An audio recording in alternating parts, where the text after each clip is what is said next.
Hola, què tal, nens i nenes de cicle mitjà? Jo sóc la Maria. Jo soc la Maria José i treballem en DESUS Opció Solidària. DESUS Opció Solidària és una ONG que té 3 línies d'actuació: la cooperació internacional, l'educació i l'economia social amb acció comunitària. Som de Sant Boi de Llobregat, també tenim seu a Barcelona i treballem amb diferents col·lectius tant de Nicaragua com també de l'àrea metropolitana de Barcelona. Us convidem a que estigueu molt atentes i atents a escoltar el conte que també veureu i que després pugueu tenir ben a prop un bolígraf, llapisos de colors i alguna làmina, perquè el que volem és que pugueu donar continuïtat al conte. I molta motivació. Molts ànims! Fins ara! Adeu! Neix una ceba. Neix sota el terra moll d'un país llunyà a través de les mans d'una dona que amb tendresa la va plantar. Tot va començar quan una dona es va cansar de viure sota la pluja negra d'un cel enfadat, empantat per la mare terra que ja havia pres una decisió. La terra estava cansada d'anar a remolc d'una població que volia més i més i més. Més aigua, més terra, més minerals, més i més i més. I ella? I ella què?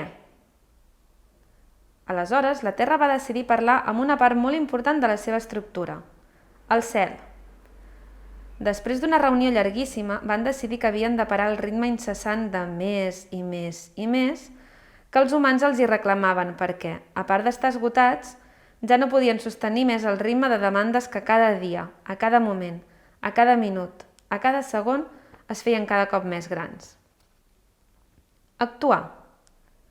Aquesta va ser la paraula que van escollir. La Mare Terra, cansada que no s'escoltés el seu ritme de producció d'aigua i de regeneració de la terra, va demanar al cel que fos ell qui comencés a fer coses diferents.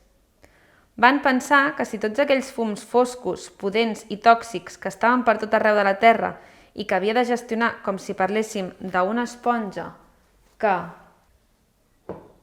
xucla, xucla, xucla, s'havia d'acabar. Era l'hora d'actuar. Les persones que vivien a la Mare Terra es pensant que ella era una esponja? Doncs l'esponja havia decidit que es volia buidar.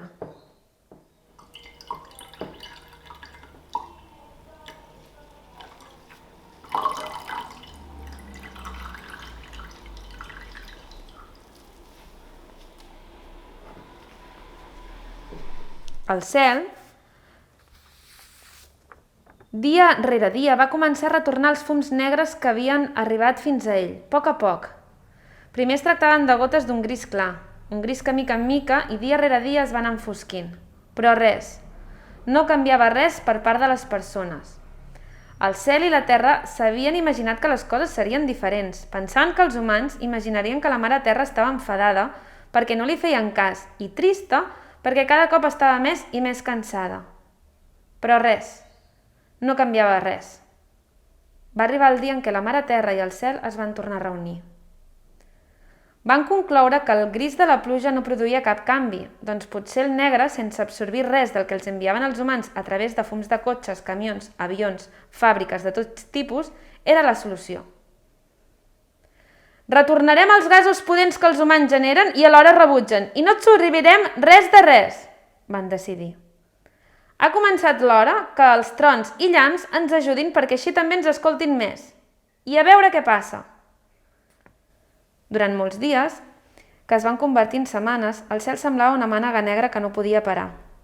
Els trons retrunyien més enllà de les muntanyes i els llamps il·luminaven constantment tot allò que els humans veien des de casa amagant-se. Un paisatge negre, fosc i pudent que la terra s'havia cansat de gestionar. A poc, la gent començava a sortir de casa sota els ruixats negres i murmurava entre les companyes i companys del veïnat. Semblava que la Mare Terra, de la mà dels cels, els trons i els llamps, els estaven avisant d'alguna cosa. D'entre totes aquestes veus en va sortir una de fina i prudent que va decidir opinar.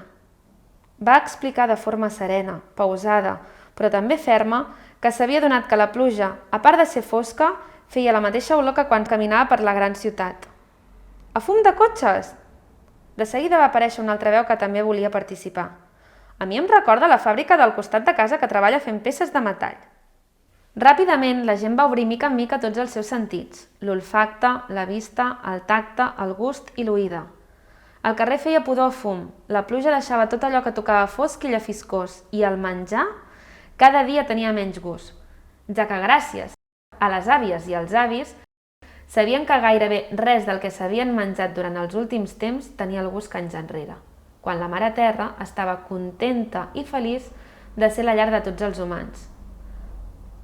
Les persones preocupades van començar a parlar, a debatre, a buscar solucions, a no trobar-les, a amoïnar-se, a imaginar una solució que no arribava on la Mare Terra estigués feliç de cuidar les persones i, a la vegada, les persones felices perquè també tenien cura de la Terra. Un dia, la veu fina i prudent, que va ser la primera en proposar que la pluja negra a més feia pudor, va començar a explicar una història que la seva àvia li havia explicat de feia molts i molts anys. La història començava així. Neix una ceba. Neix sota el terramoll d'un país llunyà a través de les mans d'una dona que amb tendresa la va plantar. Va fer un forat, el va hidratar amb l'aigua ben fresca del pou i amb delicadesa aquell dia la dona va introduir a poc un petit bulb al forat que havia fet i havia regat. Després, amb una mica més de terra, el va tapar com si d'una manta es tractés, com quan es tapa un nadó que per si sol encara no ho pot fer. A poc, la ceba va començar a agrair totes les cures que la dona li donava i va començar a créixer amb fortalesa, tant sota terra com en l'exterior, palpant el mateix aire d'on vivia aquella vella dona. Primer va començar amb unes petites fulles i a poc les va anar allargant tant i tant que semblava que volguessin arribar al sol. El sol, aquella estrella lluent i calenta, era una part molt important de la vida de la ceba, com també ho era de la dona. L'aigua del pou que provenia del rierol, la pluja, els insectes que vivien a prop i que la protegien d'altres insectes que la volien atacar. Totes aquestes figures mimaven a la ceba dia rere dia i cada cop es van tornar indispensables perquè la ceba creixés amb vitalitat, sana i sobretot feliç. La vitalitat de la ceba va arribar al seu màxim i en aquell precís instant la dona la va acollir. La va agafar, la va posar dins de la cistella i la va deixar amb altres verdures, hortalisses i fruites de l'hort que amb delicadesa la dona havia cuidat perquè creixessin amb la millor vitalitat. La gent del voltant de la dona li va començar a demanar que per què no feia viatjar aquelles verdures, hortalisses i fruites arreu del món, perquè les persones poguessin gaudir del gust i de l'alegria que tenien gràcies al benestar de tots al seu voltant que els havia proporcionat. La dona, que fins llavors no s'havia plantejat res del que les persones properes a ella no li paraven de comentar, un dia va dir: «Si jo cuido de les verdures, hortalisses i fruites i elles gaudeixen aquí, no seria més profitós que les persones aprenguessin a tenir cura dels seus aliments per poder-los oferir un tracte similar? Jo penso, si la meva ceba viatgés gaire, trobaria a faltar el sol, l'aigua, els insectes que la cuiden i les altres hortalisses i verdures un cop arribés a la cistella.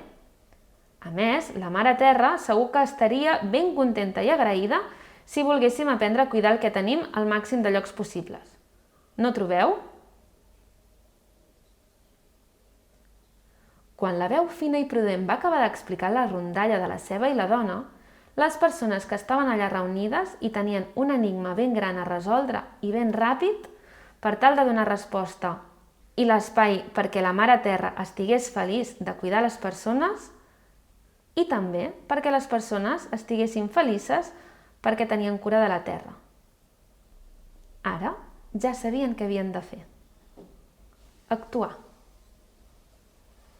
Ara, nens i nenes, us convidem a que pugueu continuar el conte i que pugueu dir de quina manera han decidit aquestes persones fer feliç a la Mare Terra i de quina manera haurien d'actuar.